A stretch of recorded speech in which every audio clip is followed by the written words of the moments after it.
This past week, I've been in beautiful Montreal, Canada, celebrating the wedding of my dear sister Malka to Rabbi Shalom Ber Shochat. Oh, how great it was to spend some quality time with my family back home and even catch some warm Montreal sun with Tzvi, my brother. Benny, you got some lotion for my back? Tzvi, if you rub some snow on it, the sun won't get through. Brightening our lives and showing us the proper way. So if you're living with the times, making sure your daily life's divine, yeah, you gotta watch Rabbi Benny's Torah videos today.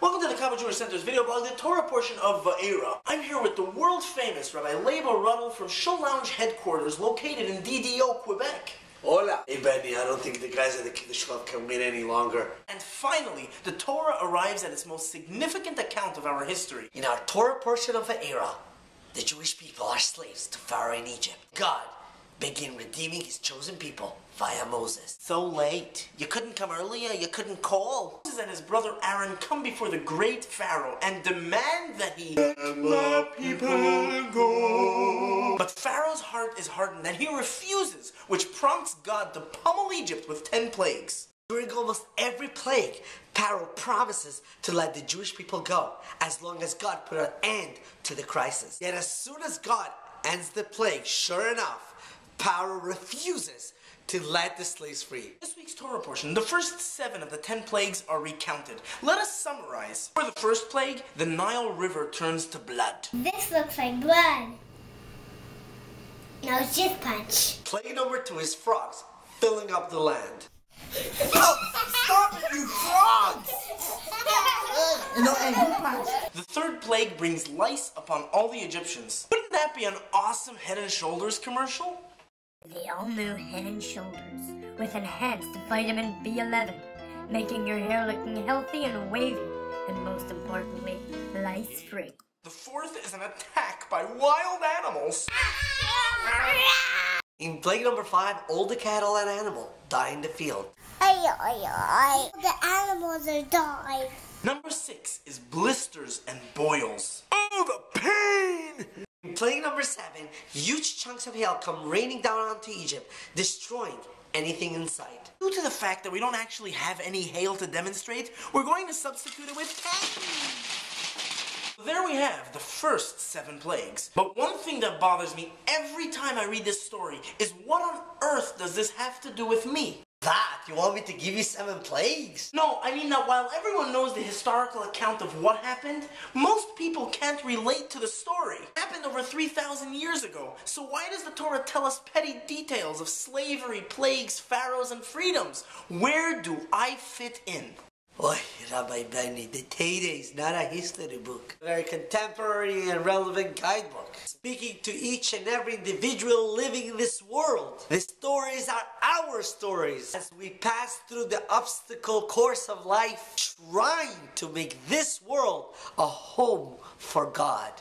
Labely, you don't have to talk like that. This is a cool video. Amish. Every person is a slave in some way. We all live in a personal bubble called Egypt. The Hebrew word for Egypt is Mitzrayim, which can also be read as Meitzarim, meaning boundaries and limitations. Being a slave to Egypt is like totally being a slave to yourself. Habits, limitations, and comfort zone totally keep us back from being who we could be. So where do we begin in our long process of freedom from our own limitations? Okay, Leibelin, that's a little better, but you might want to take the hat off, breathe a little, drink a coffee or something. 10 plagues come into the picture. The pharaohs of our hearts will never allow us to just waltz right out of our problems without putting up a fight. In order to truly find freedom from enslavement, we must break our enslavers through the 10 plague program.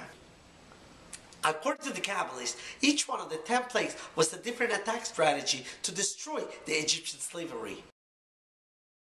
So in our own quest and struggle for freedom, we must implement those 10 strategies by breaking our forces and habits that hold us back from fulfilling the purpose of our existence. Plagues, and see what its application is in our lives. In the first plague, the Nile River turns to blood. The Nile, that river in Egypt which was considered to be a god and the source of all their nourishment and life, turns to blood. So what can I get you? A bloody Nile, please, and make it snappy. Go right up. L'chaim.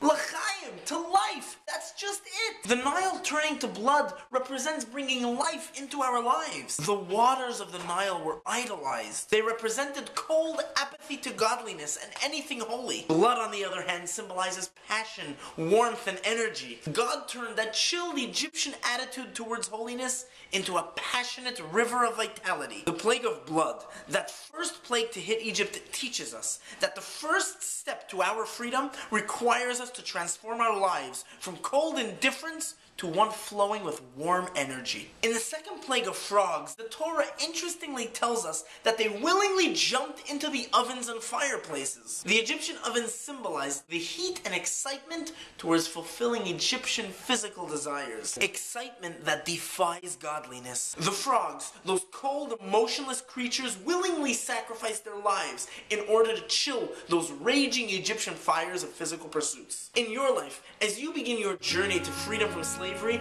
make sure to start your trip with a healthy dose of excitement in serving God, as well as chilling out those raging Egyptian temptations. How can you realistically achieve it, you ask? L'chaim! Shabbat shalom, and have a wonderful week.